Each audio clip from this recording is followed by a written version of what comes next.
50 বছর পর বাড়ি ফিরছি। ছোটবেলার সেই গ্রামের বাড়ি, পুকুর পাড়ে সবুজে ঘেরা সেই ছোট্ট কুটির।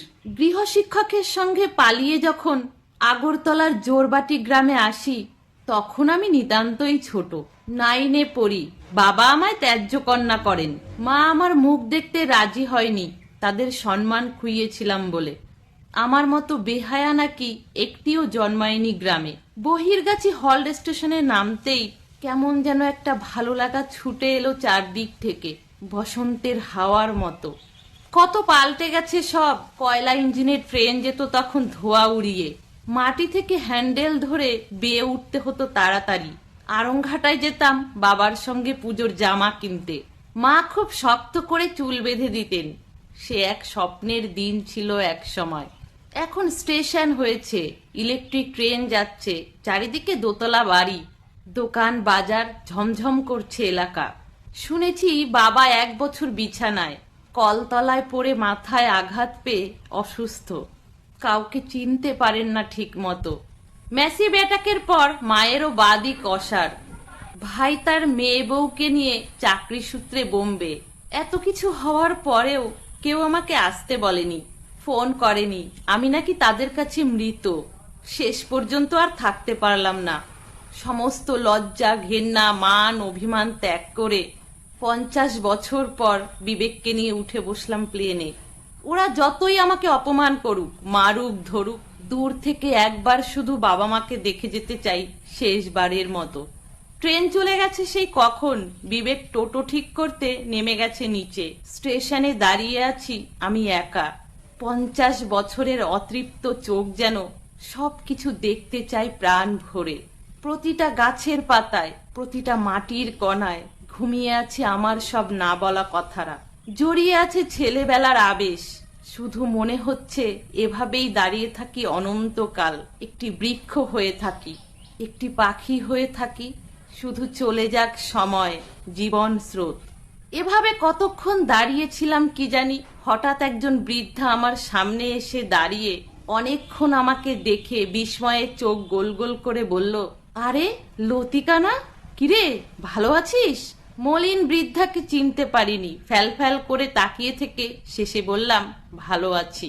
এখানে দাঁড়িয়ে আছিস কেন? বাড়ি যাবি তো? চল, আমিও যাব। তুই পূর্ণিমা না? ক্লাস 4-এ থাকতে তোর বিয়ে হয়ে গেছিল। পূর্ণিমা এবার আমাকে জড়িয়ে ধরে বলল, চিনেছিস তবে? কোথায় ছিলিস এতদিন? আসিসনি কেন? মা বাবার উপর রাগ করে কেউ থাকে? চল, বাড়ি চল। এ আমার বান্ধবী ছিল, ছেলেবেলার খেলার সাথী। একই সঙ্গে প্রাইমারি স্কুলে পড়তাম। ক্লাস 4-এ উঠতেই ওর বাবা ওকে বিয়ে দিয়ে দেয় হাঁসখালি। পূর্ণিমা সারাটা রাস্তা আমার সঙ্গে এলো। বাড়ির সামনে এসে বলল, কিরে, চিনতে পারছিস? সত্যি একদম চিনতে পারিনি। কি সুন্দর হাল ফ্যাশনের দোতলা বাড়ি, নিশ্চয়ই ভাই বানিয়েছে পরে। কিন্তু আশ্চর্য, বাড়ির সামনে এত লোক কেন? এরা কি আমায় দেখতে এসেছে নাকি কোনো অঘটন ঘটেছে? কাছাকাছি যেতেই একদল মেয়ে বউ শঙ্খ বাজিয়ে উলু দিয়ে উঠল হঠাৎ। বিবেক আমার পাশেই ছিল। একটা ঠোনা দিয়ে ঠাট্টা করে হেসে বলল, মনে হচ্ছে অষ্টমঙ্গলায় এলাম। কি বলো? আমার চোখে জল এসে গেছিল। দৌড়ে গিয়ে মার কাছে গেলাম। ডান হাতটা গালে ঠেকিয়ে বললাম, মা, আমায় মারো, কতদিন তোমায় দেখি না। বাবা কোথায়? মায়েরও প্রায় কথা বলার শক্তি হারিয়ে গেছে। দু চোখের জলই এখন সম্বল।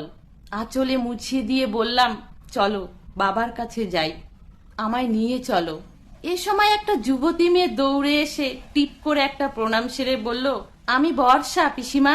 ঠাকুরদাকে পরে দেখবে, আগে হাত পা ধুয়ে ফ্রেশ হয়ে নাও। বর্ষাকে প্রথম দেখলাম, কি মিষ্টি হয়েছে দেখতে।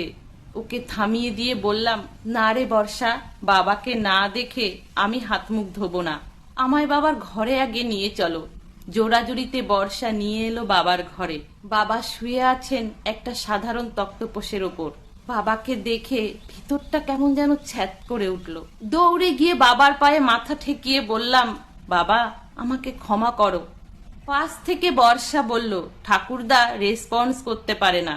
তবে দেয়ালে তাকিয়ে দেখো পিসি, ওনার সমস্ত কথা সাজিয়ে রেখেছে। তাকাও, তাকাও একবার, দেয়ালে তাকিয়ে দেখো। তাকিয়ে দেখি আমার ছোটবেলার সমস্ত ফ্রক একটা একটা করে টাঙানো, এক পাশে আমার সেই পড়ার টেবিল।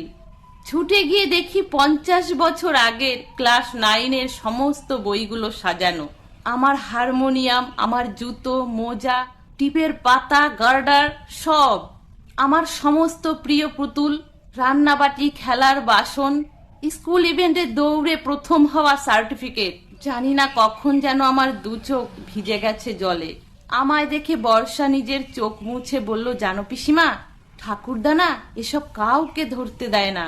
মাঝে মাঝে ফ্রকগুলো নেড়ে চেড়ে দেখতো আর হাউ হাউ করে কাঁদতো, বলতো এগুলো কেউ ধরবি না, এগুলো আমার মেয়ের, আমার ছোট্ট সোনামণির।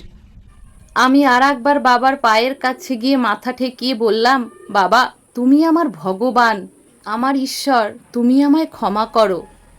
অনেকক্ষণ পর বাবার দিকে তাকিয়ে দেখি তার গাল দুটো ভিজে গেছে জলে, নির্বাক, শুধু জমানো কথাগুলো চোখে নিয়ে তাকিয়ে আছে আমার দিকে। তাহলে বন্ধুরা, গল্পটা যদি ভালো লাগে প্লিজ কমেন্ট করবেন, লাইক করবেন, বন্ধুদের সাথে শেয়ার করবেন। সকলে ভালো থাকবেন, সুস্থ থাকবেন।